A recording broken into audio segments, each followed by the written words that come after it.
With the Prince of Persia remake now being remade from the ground up by Ubisoft Montreal, I thought this is a good time as any to set some light on aspects of Sands of Time that would be better if they were dismantled and made from the ground up from a team of competent writers. I've played the Prince of Persia games a lot when I was a kid, and I replayed them a couple months ago as well because I wanted a fresh perspective of the story and the game. And as much as I was nostalgic about these games, there are some glaring issues that bothered me this time around. Also, spoiler warning for Sands of Time. I'm going to spoil a lot of things, so if you want to play the original game fresh, then I recommend you click off this video, and if you want to play the remake fresh, then I'd say you are fine watching this video because if they keep the same dogshit story, then that remake is not going to be worth playing anyway. Still, proceed at your own risk. So let's get into it now. The prince being an imbecile at the start of the story and being a moron by the end is not a problem per se, especially because we know it's gonna be a trilogy. I'd say being a flawed individual makes it more interesting for us to experience, and being flawed in a much more common way, like being a chauvinist, arrogant, and unempathetic, are not inherently bad qualities to give your protagonist. It's the execution that matters. But unfortunately, the writers of The Sands of Time just gave Prince these flaws and made them have no consequence for the prince in his interaction with the only other allied living person, Farah. So let's start by talking about Farah up to the events that lead to the unsealing of the Sands of Time. So Farah is the daughter of the Maharaja. She is the princess of a kingdom that has been ransacked by the king of Persia, Shahraman, the man who marched an army to a seemingly peaceful kingdom and then slaughtered its army, its people, and its ruler, all for the promise of treasure. Shahraman's army also took the women of the kingdom for their slaves as gifts to the king of Azad. The Prince of Persia steals the Dagger of Time and then he unknowingly unleashes the Sands of Time, something that the Maharaja had kept safe locked away. The Sands of Time ravaged the entire palace of Azad, transforming it into a land loitered with death and terror. Also, a side note, it's rather strange that nobody recognized Farah as the princess. I don't know why none of the other hostages recognized the princess. More importantly though, why did Farah herself not warn them about the Sands of Time? She literally waited till the last second to finally protest the opening of the sands. Regardless, these are the events that precede Farah meeting the prince.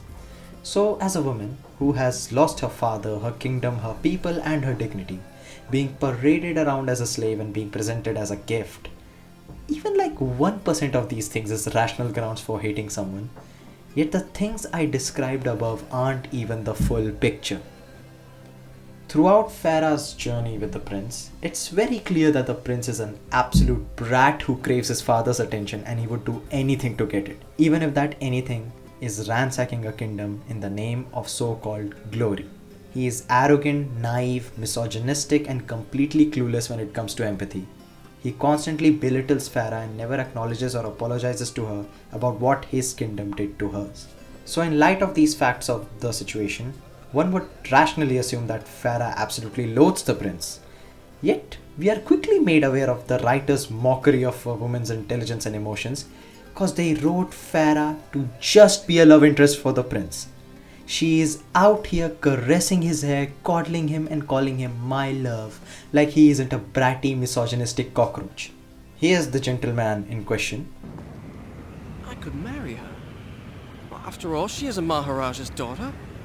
A conquered one, but still. Her blood is royal. Besides, what better way to tame her insolence? It's not so bad for a woman to have a little spirit. It's a challenge! I absolutely hate the scene near the end where the prince kisses Farah and then rewinds time when she doesn't reciprocate. Not only is that unimaginably creepy, it is also incredibly stupid. Like, why would she feel the same way, you dumb brick muncher? The entire events of the game have only happened to you because you rewound time. Why would she remember you or even believe you? This is basically the equivalent of an adventure novel for Farah. Another thing I wanted to say about that whole sequence. Why is it piss easy for the prince to just climb into Farah's room? Bro was in his father's war camp, which is obviously outside and away from the city's walls. Bro just ran a little in the forest and then voila, there is the princess's tower. Does the Maharaja loathe his daughter so much that not only did he make her quarters outside city walls, he also didn't post any guards or any security whatsoever. He also made the structure scalable without any equipment. Bro, I would have slammed my dad's head into the throne if he did that shit to me. But getting back to the point again, it would have made for a great dynamic if Farah was actually written competently.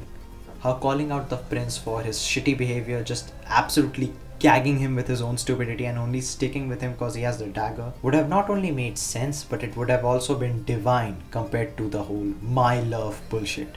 This kind of friction between them can be used to actually develop the prince, make him see the destruction his actions have caused, the privilege, the naivete that he harbors, also stop being a pig-headed misogynist towards Farah. And even after all this hypothetical development, Farah should still not fall in love with the prince.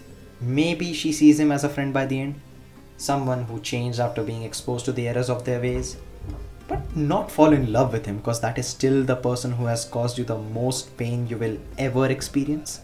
Regardless, let's move back to the actual game. Even after all this bullshit, the writers still had an opportunity to salvage something out of this. The execution would have been wonky and it's an okay solution considering that it won't look perfectly consistent, but still it would have been better than what we got.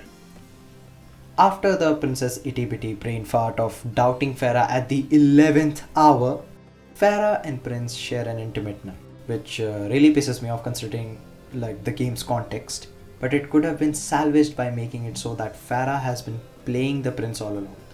She was just looking for a vulnerable moment when she could swipe the dagger and leave the prince to fend for himself with nothing. I'd like to reiterate, this is an okay solution at best, but this is still leagues above making Farah a love-stricken dumb damsel. So, in conclusion, writing Farah competently is an absolute cash money choice, not only because you get a great character in isolation. This would improve the overall quality of the story, strengthen the dialogue, improve the writing for the prince by actually giving him consequences, and also not make me want to bash my head against the wall. I hope the Sands of Time remake is as amazing as it can be, but I'm definitely setting myself up for a disappointment because, well, it's Ubisoft. Anyway, thank you for making it to the end of the video. If you want to see more content analyzing and talking about games, movies, shows, anime, manga, novels, etc., then go ahead and click that subscribe button. And I'll see you at the next video. Bye bye.